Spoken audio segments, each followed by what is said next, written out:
प्रदूषण इसलिए नहीं है क्योंकि वहां लोकतंत्र नहीं है, क्योंकि वहां सुप्रीम कोर्ट नहीं है, वहां सरकार को जनता की नहीं सुननी पड़ती, वहां पर विपक्ष नहीं है, वहां पर संसद नहीं है।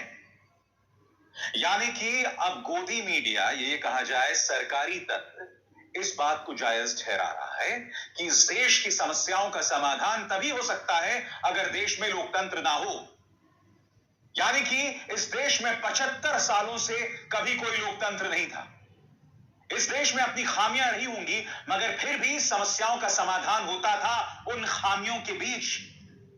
मगर अब सरकारी तंत्र यह प्रचार प्रसार कर रहा है कि भाई चाइना में काम इसलिए हो जाता है क्योंकि वहां लोकतंत्र नहीं है। यानी कि भारत को ताना मारा जा रहा है कि यहां विपक्ष क्यों है, यहां सुप्रीम कोर्ट क्यों है। सबसे बड़ी बात, कहीं ना कहीं बताने की कोशिश की जा रही है कि लोकतंत्र एक छलावा है।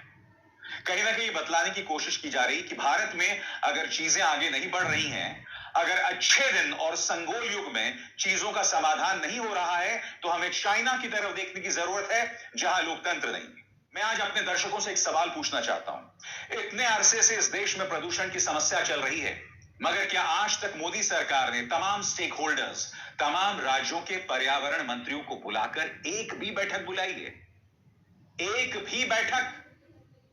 यह सरकार मंत्रणाएं नहीं करना चाहती, यह सरकार प्रदूषण को गंभीरता से नहीं लेना चाहती। इस सरकार के लिए क्लाइमेट चेंज मायने नहीं रखता। हम सुन चुके हैं माननीय प्रधानमंत्री नरेंद्र मोदी को इस मुद्दे पर अपनी राय रखते हुए। जब यह सरकार जवाबदेह नहीं है, जब यह सरकार मुद्दों को लेकर गंभीर नहीं है, तो आखिर गोदी मीडिया का यह पत्रकार क्यों चीन का सहारा ले रहा है? अब तक ये चीन इनके लिए खलनायक था, अब चीन इनका नया बाप है, क्योंकि अब ट्रंप ने इनका साथ छोड़ दिया है। लिहाजा अब ट्रंप इनके पापा नहीं रहे, अब नए पापा हैं शी जिनपिंग। इनको शर्म भी नहीं आती है दोस्तों। याद कीजिएगा, ये